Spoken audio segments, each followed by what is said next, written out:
It's Dave Parody. In the future, remote attendees in business meetings are going to pose some challenges. Remote attendees are those I refer to as live virtual. They're attending the presentation live, but they're not there in the room. They're attending virtually. They're not there in the room because, frankly, room capacities are going to be reduced. Where we used to fit 10 people into a small meeting room, now with distancing rules, we might only have 4 people there. So even if the person is in the office that day, they might not be allowed to be in the room. And a lot more people aren't going to be in the office because we're going to see far more working from home. People have proven they can be productive while they're at home. So these challenges are things that presenters are going to have to be aware of. Things such as distractions. There are so many more distractions for a virtual attendee. When someone's in the room, there's the screen up at the front. That's all they focus on pretty much. It's not all that easy to go and get distracted. Well, if you're a virtual attendee, you have stuff like your email, your calendar, your scheduling tool, your social media. Oh yeah, and then there are your slides as the presenter on their screen. So there's so many more distractions that are available to them. Second, the chat platform. Meeting platforms have these chat features in them.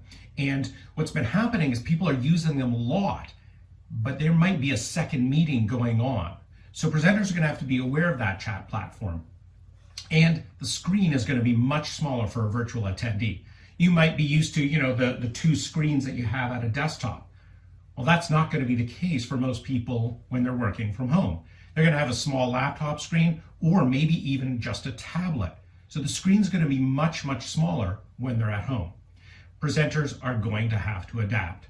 They're going to have to learn how to have an agreement with the attendees about that chat platform. What chat platform are they going to use and how is it going to be used? So that everybody in the meeting has that agreement up front and it's less of a distraction. Presenters are going to have to use techniques to keep visual attention by the attendees. Things such as what you just saw there, building diagrams one by one, maybe having more slides. Each one only has one simple point and then you move on because it keeps people's visual attention by keeping things moving visually. And presenters are going to have less content in their presentation because they're going to have to check in much more often with the attendees to see how are they doing? Are there questions? Are there issues? Because a virtual attendee, it's not going to be as easy to see their body language or their facial expression. These are ideas that come from a guide that I wrote about the future of meetings. It has a lot more ideas about the challenges and solutions that presenters are going to have to be aware of in the future. You can get it on my website. Just go to ThinkOutsideTheSlide.com, click on the link at the top, and you can read more about the challenges we're all going to need to be aware of for the future of business meetings. Thanks for watching.